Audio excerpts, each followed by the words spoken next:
members of the media, online viewers, radio listeners via St. Martin Gov Radio 107.9 FM and respective radio stations island-wide. I'm Rolika Roach, and welcome to the live Council of Ministers press briefing for today, Wednesday, June 16th, 2021. At this time, I would like to invite the Minister of Public Health, Social Development, and Labor, the Honorable Omar Otley, to address you. Minister Otley, you have the floor.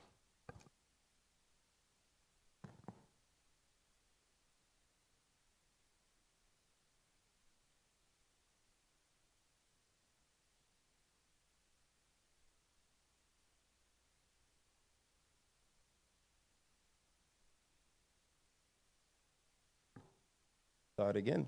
Good morning, Relica. Good morning to the members of the medias, my esteemed colleagues, Council of Ministers, and the people tuning in via radio and social media. Today, we have had 2,543 lab-confirmed cases since the first case surfaced on St. Martin of COVID-19. We have had 2,442 persons recovered since the first case surfaced on St. Martin. We are urging all public to get tested. Testing hours are Monday through Friday, 8:30 a.m. to 12 p.m. at the drive-thru located in Point Blanche. Saturday testing are no longer by appointment, and we offer walk-ins from 8 a.m. to 12 p.m. For those who have questions about testing or COVID-19, please contact 914. As of June 15th, there were 20,250 persons who received their first vaccination dose. There were 15,491 persons who are fully vaccinated. This puts us at 46% towards our target goal. And we have 54% that are not vaccinated in any type of way towards our target goal. Starting Thursday, June 17th, the Caribbean Cinema in Coal Bay will be used as a new vaccination location. I repeat, starting June 17th, the Vaccination Cinema in Coal Bay will be used as a vaccination location. This location will be available for walk-ins on Monday to Fridays at 9 a.m. to 2 p.m. This new location has been opened because the Bel Air Community Center will be closed from June 17th to June 20th and June 22nd to June 30th. We are urging everyone that lives or work within this area to take advantage of this opportunity. I am pleased to inform the public that this Saturday there will be a pop-up at the John Cooper Jose Lake Ball Field starting at 9 a.m. We are asking all persons who were vaccinated on May 29th to come out and get your second dose. We also invite those who are not vaccinated and may have missed it to come out and get your first dose. If you have any questions or queries about the vaccinations, please contact your GP, contact CPS at 914. We are happy to assist. We are happy to give you any information needed. In closing, I come here weekly and I urge the public to get vaccinated.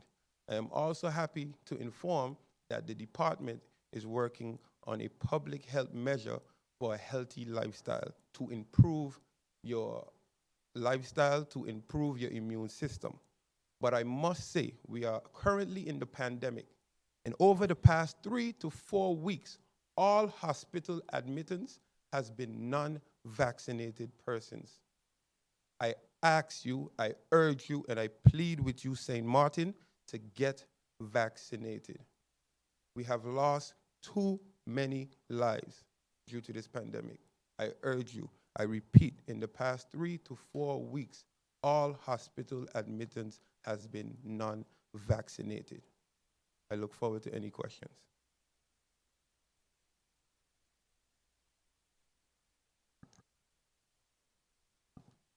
Thank you, Minister Otley, for your opening remarks. At this time, I would like to invite the Minister of Public Housing, Spatial Planning, Environment, and Infrastructure, the Honorable Egbert Duran, to address you. Minister Duran, you have the floor.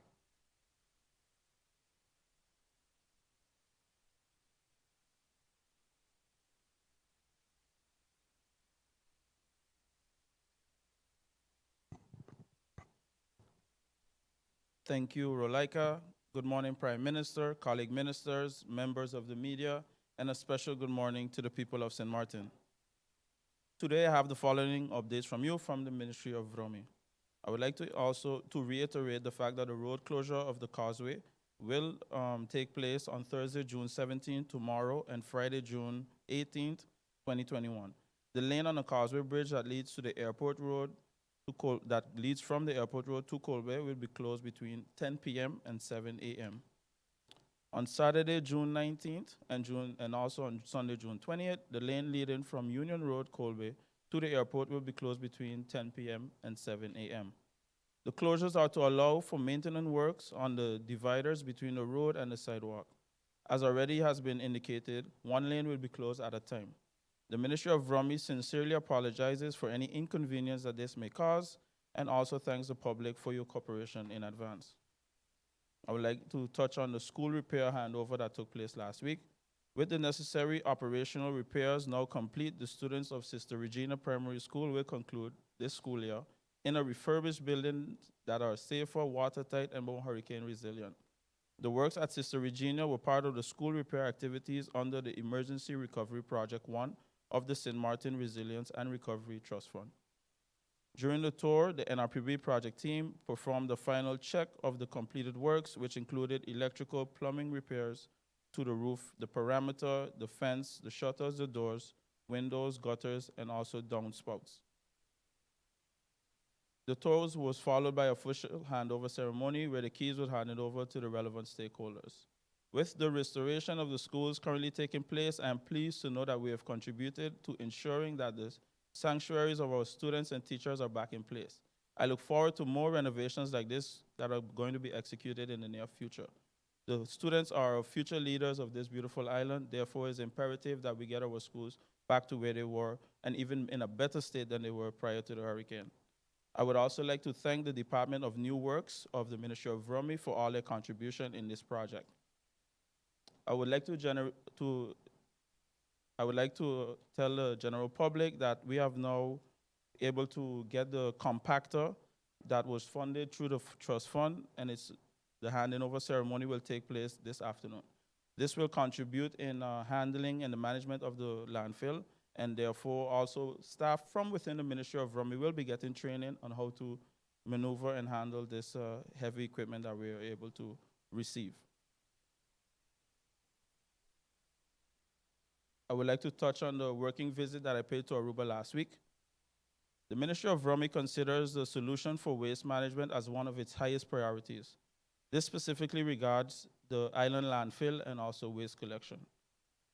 In my quest to improve the decade-long standing situation that we have at the landfill, the Ministry of Vromi began discussions with the government of Aruba, and we were able to get in contact with a company that highly specializes in solutions for recycling, the developmental applications on waste reduction and also disposal. After a period of deliberations, we were invited on Aruba in order to get a first-hand view to the personal experience of the processes that are being used there, in order for us to gain more insight on how to tackle the long-existing issue of our own. This visit included inspection of the facilities and also first-hand seeing their working and their setup. We also attended workshops and brainstorming sessions. As Minister of Vromi, I had meetings with the Prime Minister of Aruba, the Honorable Evelyn Weaver Cruz, who is also responsible for the Department of Infrastructure at this moment. The visit was in order to gain a better understanding of the way in which Aruba handles its waste management. During the meeting, we were also given an insight into the existing public and private arrangements and procedures, including the legislation that supports the Aruba Waste Authority. In order for us to regulate a better waste management on a whole, the Ministry of Vromi intends to establish new regulations and policies in regards to waste collection and the disposal of waste produced on our island. This policy and legislation by the Aruba government focuses on a livable island solution. It is aimed at sustainable development, which we intend to do similar. The Department of Infrastructure and Environment, together with the Department of Public Works, is currently a few levels ahead of St. Martin in regards to the regulation of their waste management. The service waste management and collection is outsourced to a company named Selimar, which is also government-owned. that focuses on the collection of residential waste. They also offer services for waste prevention, collection and processing, and green waste management. The alarming scale of shortage of social and affordable homes, I would also like to go over now to the second part of the trip, which had to do with sustainable homes and so forth. The alarming scale of shortage for social and affordable homes on St. Martin has become an urgent issue, and it is at the forefront challenges that I plan to address as well. The lack of sufficient land to build homes and growing financial concerns on our island. Therefore, this is an urgent matter that needs to be attacked sooner rather than later. My goal is to be able to construct homes at a lower cost and in a quick and efficient manner. These homes also need to embody the quality to suit modern lifestyle and families. We also had the liberty of having discussions with a company based in Aruba that is known as one of the leading providers for modular smart prefab building solutions in the Dutch Caribbean and also in the Colombian market. With over 20 years of experience, the company has a production of over 75,000 square meters of prefab homes. All materials used in their production are eco-friendly. They have been recognized for delivering any type of size of construction in record time. My team and I were very pleased with the information acquired during this visit. The team also was able to sit down with several experts in the field of smart construction solutions, waste management, recycling, and use and implementation of reusable material and machinery. We were also able to discuss crucial points, gain tips from the execution of said urgent points, and also actually see and realize the finished productions. Valuable information was gained and exchanged that we can be able to implement on our island for the overall improvement of our development as well. As you know, we have the resettlement at the landfill that has to take place in order for us to execute the works. And my goal as Minister of Rumney was also to be a step ahead and gain solutions and gain ideas as to, so not wait for the time when we're ready next year to maybe start the work, then we're gonna seek a solution. We were busy exploring different options in terms of transitional shelters for the individuals that needs to be moved from in the direct vicinity of the landfill. And for me, this trip, I gained a lot of knowledge and also insight as to a potential solution. And therefore, I continue to seek solutions in order to make sure that we are a step ahead and also ready to deliver once the time is ready. I look forward to any questions members of the media might have, and I thank you.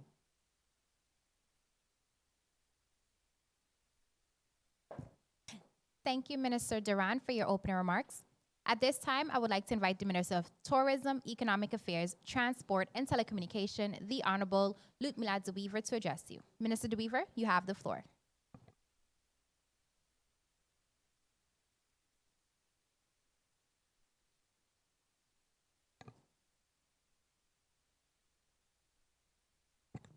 Thank you, Ms. Roach. Good morning, Prime Minister, colleague ministers, Ms. Roach, members of the press, and the viewing and listening public. This is going to be a quick update, but it's an update that includes good news for the island, that we're heading in the right direction. And I am very eager to share it after verifying that the figures that I've received are accurate. And before I go ahead to go to that good news, I would like to make an announcement that the Carib Avia conference is taking place on St. Martin, which started this week, and it's a conference with the aviation stakeholders, and I attended it yesterday, as well as the President of Parliament was also there, and it was excellent discussions, and I appreciated the fact that we have conferences going on the island, or you're starting to see conferences go on the island, especially as we're trying to open back up and get back to normal when it comes to doing business. So it was very good to see. And the dialogue and the presentations so far have been extremely interesting, surrounding aviation and how we can increase traffic in the Caribbean with our Caribbean neighbors. That was the main focus of it. And I expect that with that being at the forefront, that you will see developments going forward as the islands start to collaborate, especially when it comes to taxation, to make it more attractive for airlines to actually travel between the islands, as one of the challenges. With that said, that would be the reason that I won't be able to stay with you all here today to answer all your questions, so that I can go back and continue attending that conference. In addition to that, I would like to announce, I know that it has been said already, but it should be mentioned specifically today, this Saturday, we have an inaugural sailing happening with Windstar Cruises. It's going to be Star Breeze, which carries up to 312 passengers. They are home porting here. They are starting here on Saturday and returning here the following Saturday.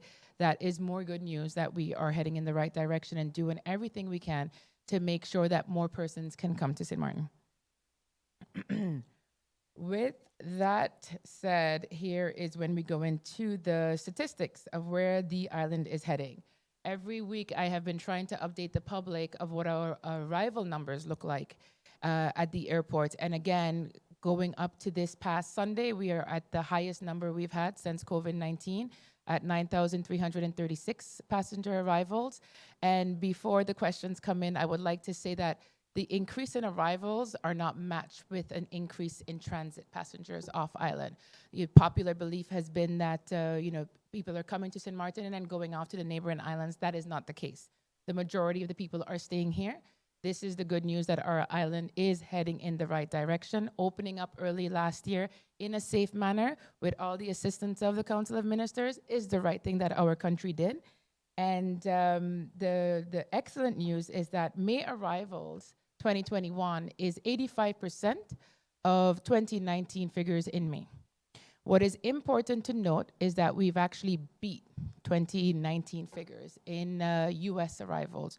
The total amount of persons arriving from the USA, excluding residents, is 108% of what it was in May 2019. That is the good news that the island, we're now beating 2019. And it's really important for us to know because I know that our country is going through a very tough time. We are having to make very difficult decisions, but you need to understand that there is hope out there and we are heading in the right direction. What I will reiterate from the Ministry of TEAT's perspective is that we have regulations in place to keep us safe. We have policies, protocols in place for businesses to follow to continue to keep our COVID numbers down. And I will kindly remind all of us that we know the important role we have to play in continuing to keep each other safe and our visitors safe so that our island can continue to prosper and break records of 2019. Thank you very much.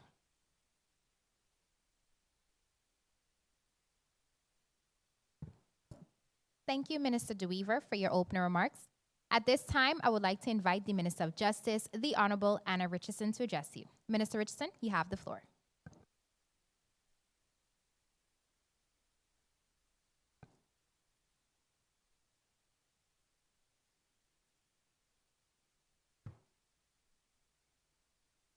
Good morning, Honorable Prime Minister, colleague ministers, Ms. Roach, DCOM, members of the press, and the listening and viewing public.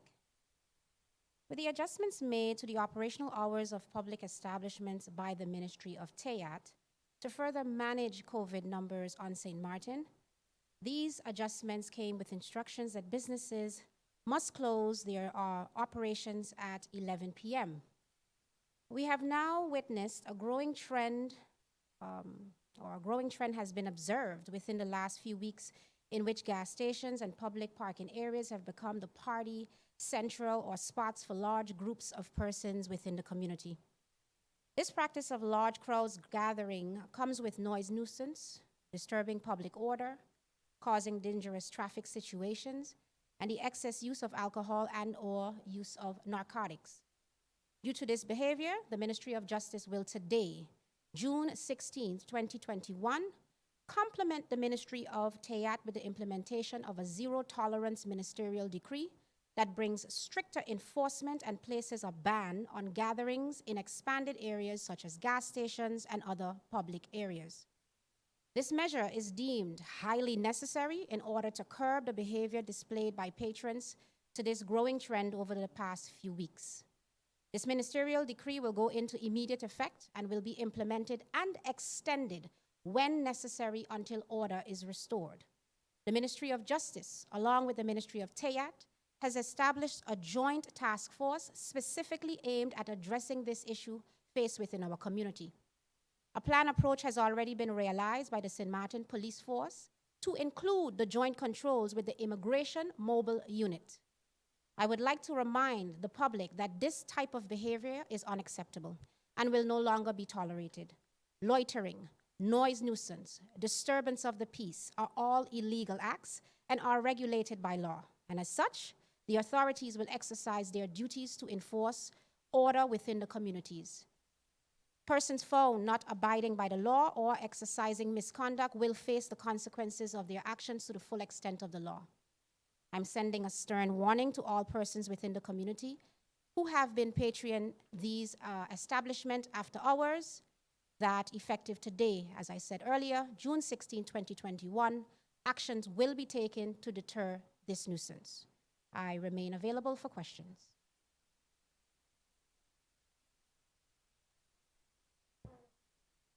Thank you, Minister Richardson, for your opening remarks. At this time, I would like to invite the Prime Minister and Minister of General Affairs, the Honorable Silveira Jacobs, to address you. Prime Minister Jacobs, you have the floor.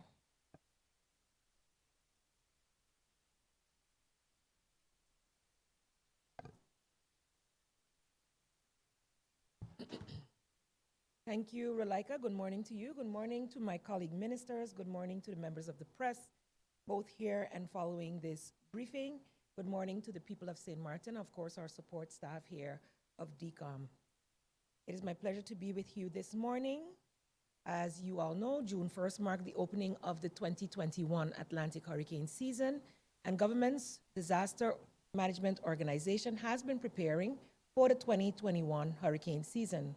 All emergency support functions have their plans in place for the season, and they've also been going through a training under the VNGI in sessions which will end on June 17th.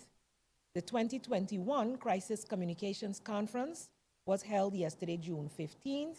For the first time, Government of St. Martin collaborated with the same VNGI International, who brought all the professionals who work in the public field of communications and public relations together on the specific subject of crisis communication. Over the past 2 years, we have been working on strengthening and enhancing the disaster management organization, including our organization and protocols for crisis communications, also known as ESF, Emergency Support Function 8. The Department of Communication has, with the help of VNGI, updated the handbooks for crisis communication, and we have been working on new methods. This has all been recorded in the official DAILPLAN ESF 8. This conference gave all attendees the opportunity to share their experiences and learn from each other. VNGI was able to share the newest developments in crisis communications. The attendees also exchanged experiences, best practices, and points of view regarding crisis communication in order for them to be able to keep on perfecting their tasks. More importantly, the conference served as a platform to network amongst each other and explore ways to strengthen or improve cooperation during crises to effectively inform the general public, the inhabitants and visitors of St. Martin. As such, I continue to ask that the members of our public do not become complacent during this hurricane season. Be prepared, be informed, and always follow official government information channels for instructions before, during, and after the passage of a hurricane or any disaster. Everyone, including the business community, is requested to ensure that they are at a state of readiness for this season. There's very little to update between our kingdom relations, or St. Martin and the Netherlands developments. However, the following Kingdom Council of Ministers meeting is scheduled for this Friday, June 18th, 2021. We have just recently received the documentation, so I'm not able to go into the details of such at this time.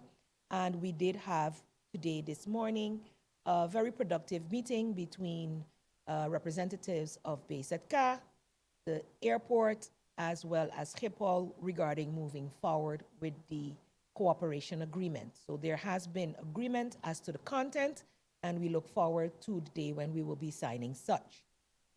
As I've mentioned before, there is still time for the extension of said cooperation agreement, as the current agreement runs out in August.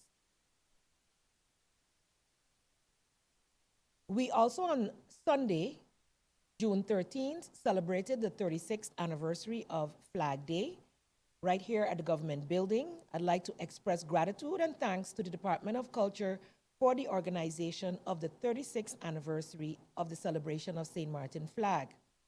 This day is of central importance to the people of St. Martin, and since the Island Council, ratified the St. Martin flag designed by Miss Roselle Richardson and adopted by the then sitting Island Council members on June 13, 1985.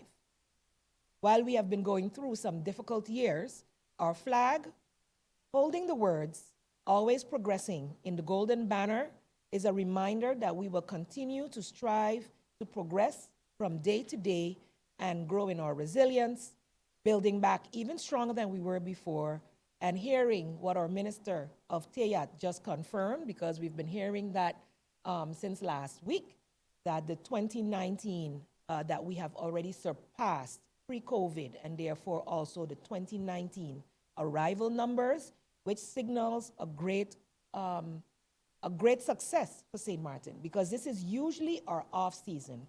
So if this, during our off-season, we're seeing more visitors than what we had in 2019, I think at St. Martin, we can agree that there is light at the end of the tunnel as we build back our economy. And we will see the spillover into all sectors of our economy and also at some point within government's coffers. So we do look forward to a high level of compliance, as it will take all of us working together to bring back St. Martin to beyond where we were, because that potential has always been there. There was also a virtual information session held with the civil service on Monday by me on Monday, June 14th.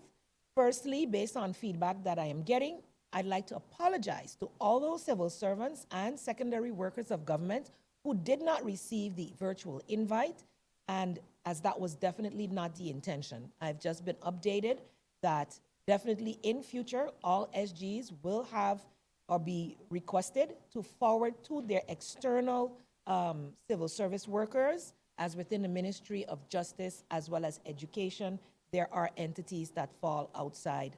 There may be others as well, but definitely within those two large groups of civil servants who are not in the St. Martin Gov emails. The topic of discussion was an update on the cost-cutting measures and how the actions by the State Secretary in withholding liquidity support affects the fifth tranche and what the plans were for that, as well as the consequences of the actions of the Ombudsman to request that the Constitutional Court has a look at the 3 laws that were passed by Parliament upon government's request regarding the cost-cutting measures that had been agreed to receive liquidity support. So that information session was held. All the civil servants in the call were able to ask questions via the chat and have them answered by myself. And I believe that it was informative. Sometimes not everyone understands what is said, and if there is need for further elucidation, another session will be held, and we will be looking into how we can meet those who were not able to sign in. Another issue I'd like to clarify is this discussion ongoing in social media now that government is raising the pension age. There is absolutely no intention at this time to raise the pension age. We did that last year. The pension age is now at 62. The law being discussed yesterday afternoon and started on Friday last week. What did I say?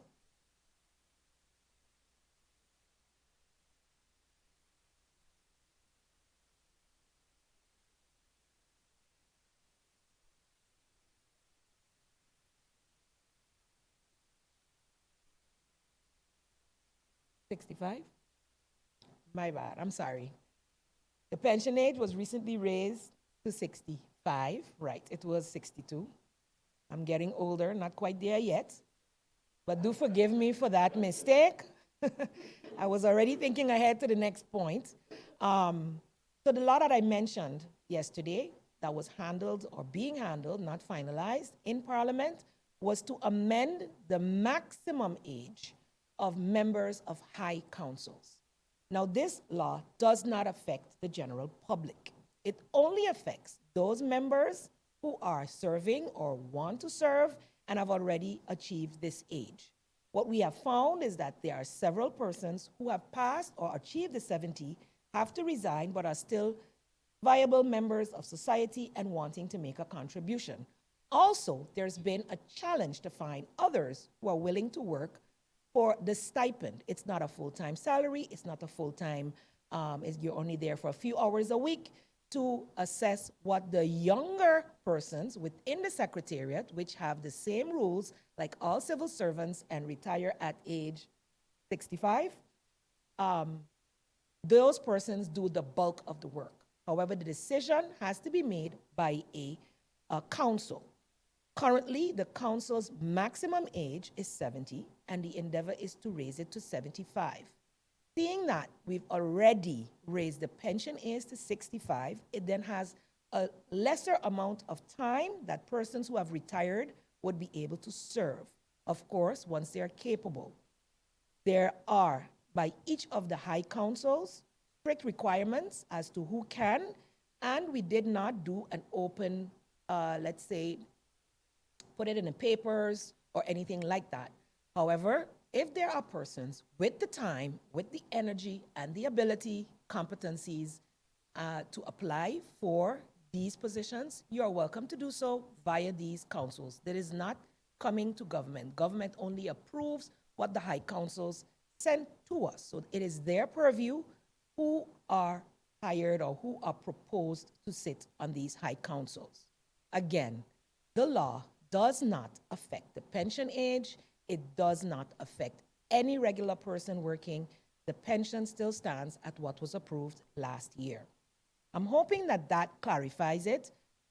It is a part-time function and usually only attracts, for the most part, retired persons in the field of legal, social, economical, and general management competencies. So if you are someone with the time, with the energy, and you want to serve the country in this manner, feel free to apply at the high councils that we were discussing, which is the Raad van Advies, Council of Advice, the General Audit Chamber, help me, what are the others? All high councils of state.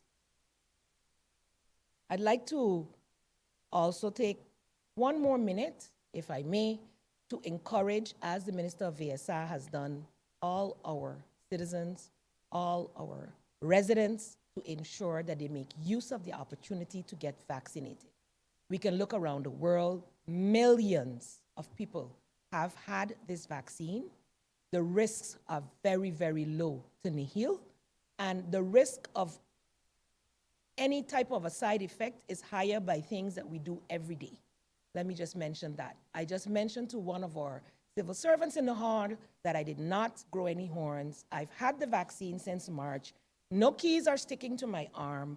None of that. These are all a lot of negative propaganda aimed at scaring people, whilst we all want our economy to go back to normal. We all want to be able to walk around mask-free. And until we pass 50% or more and achieve the drive for 85 that our minister is focused on, we will not be able to get back to normal.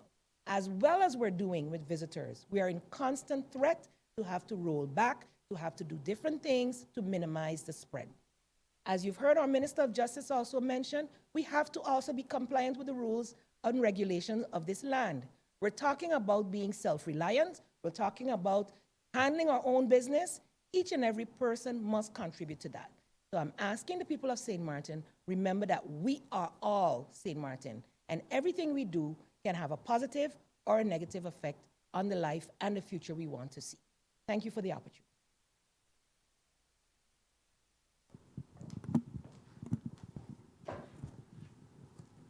Thank you, Prime Minister Jacobs, for your opening remarks. If you've just joined us, you are watching the live Council of Ministers press briefing for today, Wednesday, June 16th, 2021. Thank you for joining us. We now move on to the question and answer session. The floor is open, and I'd like to invite Bibi Hart Shah of SMA News. You have the floor.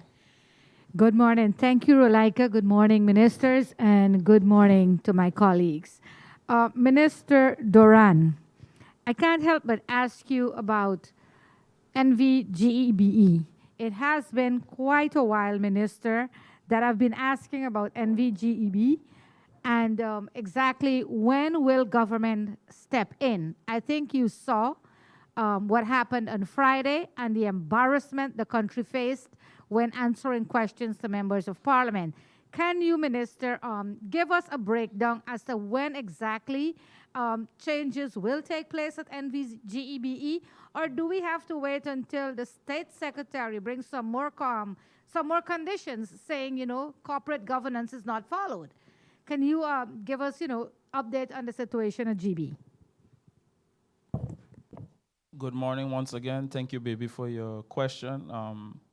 For clarity's sake, I would like to ask you to clarify what you mean when you mention that the government face embarrassment. I believe that at the end of the day, members of parliament ask questions. Those questions are responded to, and if they are not to the liking of the members of parliament, clarification is then sought. So that is a regular process. So I'm not sure if you have any specific point that you wanted to highlight on that point, but I don't feel that it was an embarrassment. I feel that it was a matter of clarification, of which I indicated that we will be going back to give clarity to the members of parliament. Let me ask you this then, Minister, as you asked for a clarification. Were you satisfied with the answers given to Parliament by the temporary manager? Again, I would like to reiterate, it's the role of the government to go to Parliament, and if members of Parliament are not satisfied, then I have no issue with addressing such. I hope that is clear. In regards to your point, when will the government step in? I believe the government has always been there. At the end of the day, we appoint, or maybe not physically me or a previous government, appoint individuals in positions on board or management, and we have to hold them accountable. And we have been holding them accountable. It's not everything that can come out in the media before the time is there. But a meeting was scheduled, a meeting was then requested, I think last week, Wednesday, if I'm not mistaken, of which the board has 14 days to convoke the meeting, and if not, then the shareholder will convoke the meeting. And as I indicated a couple of weeks ago as well, the meeting, one of the agenda points is to appoint the management of the NVGEBE, a recruitment process which started approximately, I think, 2 years ago in 2019. And I also indicated the reason for the delay was that the two members, namely the CEO and the CFO, retracted their candidacy. So therefore that caused for a whole other delay again, and they had to go through the whole process and all these different things with the CGC and everything that comes with that. So that is the stage that we're at right now, and I look forward to having that meeting, to having things finalized. Thank you, Minister Duran, and thank you, Bibi, for the question. I would now like to invite Rav Kantav of Phillipsburg Broadcasting. You have the floor. Good morning. Good morning, everyone, and thank you, Ms. Roach. I have a question for the Minister of VSA. Okay. Do you have a tally of the number of labor-related complaints or disputes registered for the year thus far? If not on you right now, but that can be provided. Thank you. At the moment, I don't have the exact numbers, but I will be glad to provide you with that. And yes, I don't know if you saw recently we released that the ATS, the task force will be going out, the compliance task force. This is also as a solution to this. The ministry have received many complaints, some about employers, some about the SSRP, some about employees not being paid. So hence the reason now we are implementing this task force to ensure that compliance is being upheld with the employers and the businesses within St. Martin. Thank you, Minister Otley, and thank you, Ralph, for the question. I would now like to invite Jeffrey Dr. Sock-Sokran of Island 92 Radio. You have the floor. Thank you, Rolika. We appreciate it.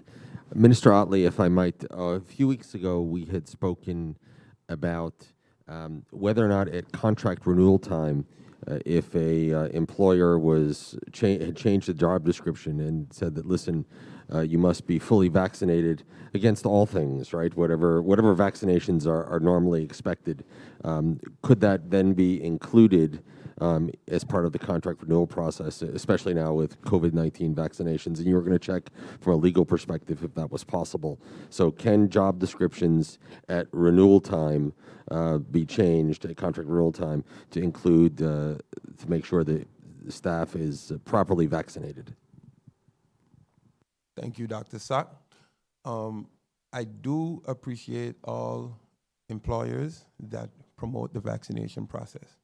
But in that same conversation, I also said that it is illegal to force employees to be vaccinated. That is one thing that is clear. But if it's a promotion aspect, you are promoting your employees to be vaccinated, I am for it. But it's illegal to tell them that if they are not vaccinated, they will not be employed or they will be fired. So thank you. Thank you, Minister Otley, and thank you, Dr. Sock. I would now like to invite Lyndon Brown of BCN-TV. You have the floor. Good morning to the people of St. Martin and the ministers that are present here today. Question to Mr. Omar. Minister Omar, it's kind of distracting that all at once everybody become doctors. Radio announcer become doctors, teachers, and everybody just giving information about the COVID. And I want you to draw a line, Minister, because what I believe, more people, by now, your input, St. Martin everybody will already go and get vaccine. But there's so much voices from the ghetto. So it's like, Minister, you need to draw the line, let the people know, radio announcer, journalists, let them know who have the word. And make it explicit, please, Minister. Too much voices, too much announcement on what is good and what is right.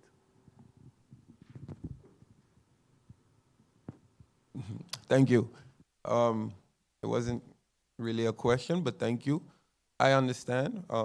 Everyone is privy to their opinion. That's why it's an opinion. But what we try to do as the government on a whole, if you realize we often back each other and we try to have the biggest voice. That's all we can do. And it's my obligation to inform the people, in which we try to do every day. I know what you're saying, but I can only try my best to inform the people every day to the best of our ability. I will say our because it's a joint effort. So I thank you once again for your comment. Thank you, Minister Otley, and thank you, Lyndon, for the statement. I would now like to invite Stephen Cerillion of PJ82 Radio. You have the floor. Thank you, Ms. Roach. Excellencies, good morning, colleagues. Good morning to you as well. My question is for the Minister of VSA. Earlier this week, you see the press release in which you stated that you were successful in renegotiating the food program. Can you tell us, Minister, if you may, as to exactly how many persons are currently benefiting from this program? Thank you. I would want to make a correction. I was not successful. We were. The title said Minister of VSA signs on behalf of COM. So I just wanted to let you know that it was a Council of Ministers effort. However, at the moment, SMDF has started their rollout and persons are now registering. So I cannot give you an exact amount, but we are projected for the same as we did before, which was around 13 to 14,000 persons. Thank you. Thank you, Minister Otley, and thank you, Stephen, for the question. We now move on to the second round. I would like to invite Bibi Haj Shah. You have the floor. Thank you, Relaika. Prime Minister, in your opening remarks, you said that the agreement between Schiphol, the airport, and other parties are being finalized and signing is going to take place soon, if I hear you correctly. and then you said that it will be expiring in August. Can you tell us what's the rush if you're signing very soon? What's the rush now?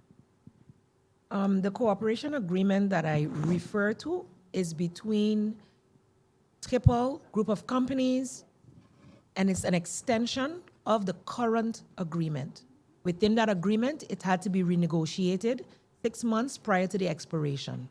There have been the discussions as per that agreement, and we are now at the point where we have an agreed upon content. The content of the agreement is agreed upon, and we're ready to move forward. There is no rush. This is part of the plan to be able to continue with the process, expecting that the airport's reconstruction will commence in August.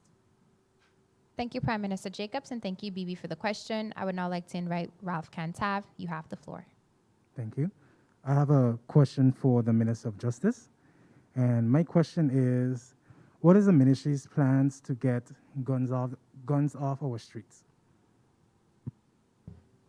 Thank you, Mr. Kantav, for your question. A very interesting one. Yes, the Ministry of Justice, in discussions with even the prosecutor's office, is currently trying to find a way to be able to combat the number of illegal guns that we have on the island.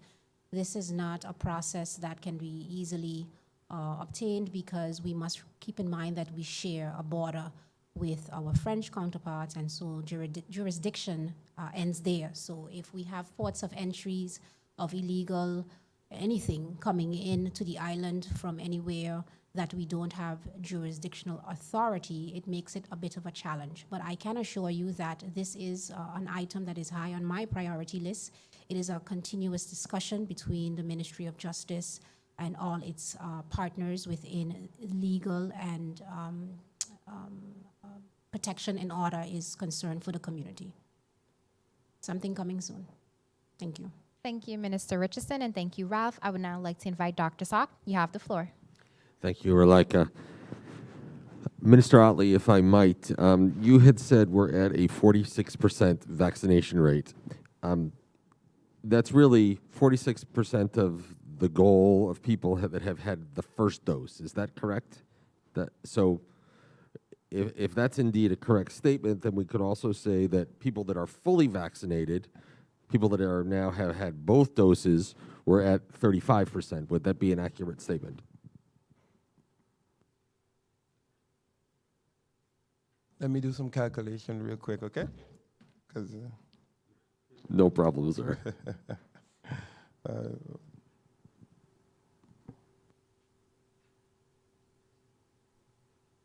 Okay. Yes, indeed. Correct.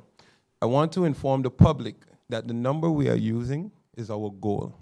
We are trying to get to 100% of our goal, which is 44,101. So when we say persons vaccinated, we need to continue. I also said we had 46% of persons vaccinated towards our goal, which gives us 54% of persons that have not been vaccinated in any way, shape, or form. So we have 54% of persons towards our goal who have not received any shot. First, second, whatever it is, they have not received it. Thank you, Minister Otley, and thank you, Dr. Salk. I would now like to invite Lyndon Brown. You have the floor. Question to the Prime Minister. Minister, April 2021 and March, it was a problem with the coho. Now, corporate governing. And the question is, as the Dutch mentioned, it's in the interest of St. Martin. You said coming Friday there's going to be a meeting. What can you say to the people that the funds is on the horizon? Thank you for the question. I will not like to speak for the Dutch government. We have not received any firm commitment as to such. What I did say is, just before coming down to press briefing, we acknowledge receipt of the voorwaardenbrief, or the document that comes to us as to what is being handled on the agenda. I was not able to go into that as yet, and it's being perused by the staff in terms of preparing for that meeting. So I'm not at liberty to discuss what I haven't been able to look at in depth. What I can tell you is that we had meetings up to last week. The technical staff, also on the COHO, we are in constant connection or communication, technical staff with BASETCA, and all, let's say, engines are moving in the direction to be able to ensure that we get the liquidity as soon as possible. That's all I can say. I cannot give you a time or a date until we know for sure. Thank you, Prime Minister Jacobs. Thank you, Lyndon, for the question. I would now like to invite Stephen Cerulean. You have the floor. Thank you, Ms. Roach. If I may get the attention of the Justice Minister. Minister, recently we saw the graduation ceremony of some 15 police officers. The Chief of Police, Carl John, has always expressed his desire to see a 5-star police force. Recruitment drive is currently ongoing. How close are you to, not you, but the Ministry of Justice, to realizing the desire of the Chief of Police in that we will be realizing a 5-star police force? Thank you for your question, Mr. Cerulean. It's a steady pursuit. It's going to take some time because we do have to interest the individuals within our community to want to be a part of law enforcement. Some persons might be interested in it, but when you get into it, you realize that it's a very, very strenuous and demanding position. The Ministry of Justice and CAPSM wants to be able to indeed develop such a police force with individuals that have a certain level of passion to secure the community.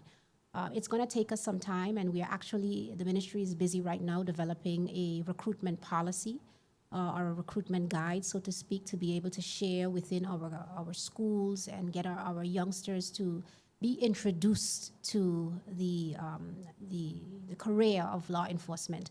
If you would know, most recently we closed off an opportunity that I as minister launched, where I gave students the opportunity to write an essay that said, if I was the Minister of Justice, if I was the Chief of Police, if I was head of immigration, what would I do? And we had a very, very positive response. Some of the letters even indicated, or essays indicated, that they appreciated this opportunity because many of them are not aware of some of the sectors and opportunities that are there.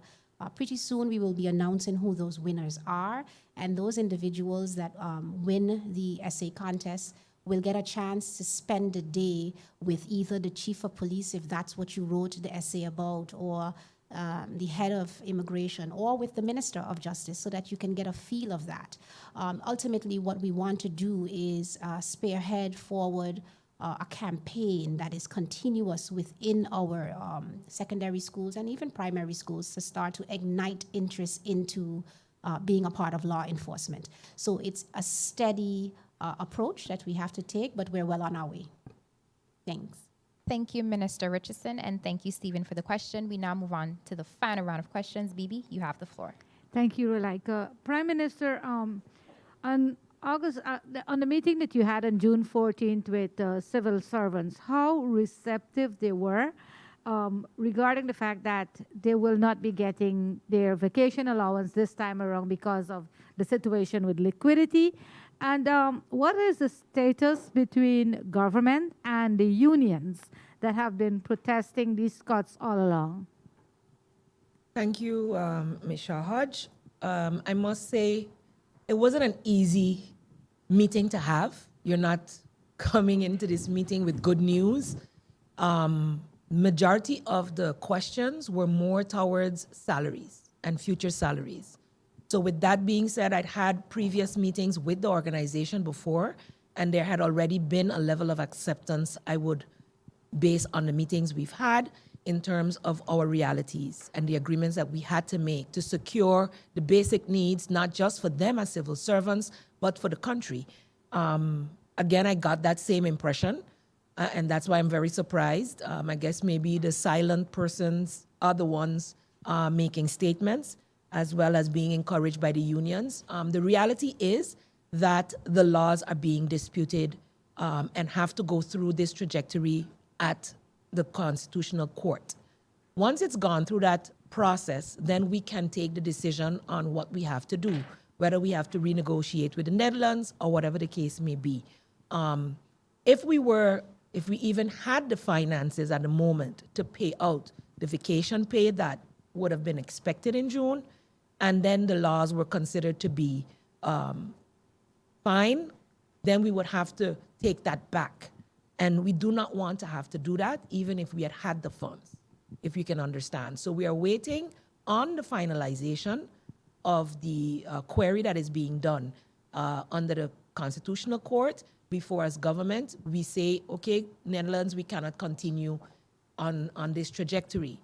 We've had discussions with the Netherlands that this is a challenge for us. And of course, in moving forward, we'll continue to have those discussions as to at the end of the day, we signed off these agreements as long as it withholds and upholds our Constitution. And at the end of the day, if the Ombudsman, as the one who ensures the Constitution is upheld, gets correct in this petition, then we as government have to follow the laws. And the civil servants, as I mentioned, were more concerned about their future salaries. And that is why I'm very, very happy that with the news coming out of the Ministry of TEAT, though I had suspicions, I did not want to tell them this without a confirmation. And the Minister of TEAT confirmed today that indeed we're doing better than we did in 2019, where arrivals are concerned. That will not have a direct effect on all the businesses in Front Street suddenly having a great income. Not suddenly, but definitely they will have more than they had the months previous, and we will see, as we have seen with the EISTP program, more persons starting their own business. And this pandemic has shown us that we have the wherewithal to, from whatever job you may have lost, now it's time to follow your dream. And many persons have picked up that mantle and are now contributing and will be paying into the coffers of government as well. So it requires compliance on all sides, from the business owners, from the hotels, from the car rental agencies, and all those who will be now earning as a result of these increased numbers. And so I am positive, and I'm hoping that I can convey to them that we see the light at the end of the tunnel, and we do not expect that we will run into any problems to be able to pay them at least their salaries. Thank you, Prime Minister Jacobs, and thank you, Bibi, for the question. Before we continue, I would like to re-invite the Minister De Wever to make an announcement. Thank you, Ms. Roach, and thank you for letting me make this announcement that I forgot to share during my opening remarks.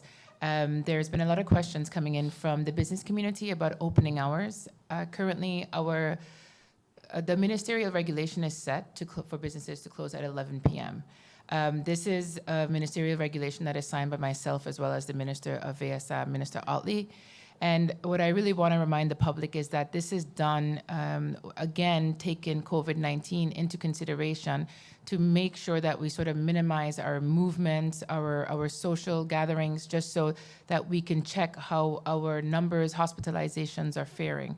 Yeah, recently, as we get closer to more hospitalizations, this is a factor into our decision making. What is something that I am discussing with the minister is that we both have agreed that we do not want to reverse hours further. So we just want to keep things, hold things constant as they are right now, consistent as they are, and look at moving forward to an opening time at a later time. We don't want to reverse. So the dialogue is there. We want to move forward from here as you hear the other positive news that come in from our tourism numbers increasing. And as it stands, it would be like this at least for another week and a half. And hopefully by early next week, I'll be able to update the public and the business community again. Before I do that, thank you again to everyone for their patience in, as we manage this pandemic and make the decisions that are the best for the country. Thanks. Thank you, Minister De Wever. Unfortunately, members of the media, we are pressed for time, and I will have to close off the question and answer session for today, but I do invite you to send any questions in writing to the Minister's Cabinet. Before we close off, I'd like to re-invite the Prime Minister. Prime Minister Jacobs, you have the floor. Yes, thank you, Relaika. There was a two-part question from Ms. Shah Hodge, and related to the unions, government is open for meeting with the unions and has decided in its meeting of yesterday that we will be planning a meeting as soon as possible with the unions as well. Thank you, Prime Minister Jacobs. Honorable ministers of the council, members of the media, radio listeners, and online viewers, this brings us to the end of the live Council of Ministers press briefing for today, Wednesday, June 16th, 2021. For video on demand, log on to St. Martin Gov Radio 107.9 FM, the official Facebook page of the Government of St. Martin, the YouTube channel Government of St. Martin, and St. Martin Cable TV channel 115. For video on demand, log on to Governments of St. Martin YouTube's page. On behalf of the Government of St. Martin and the Department of Communication, I'm Rolika Roach, and wishing you a pleasant day further.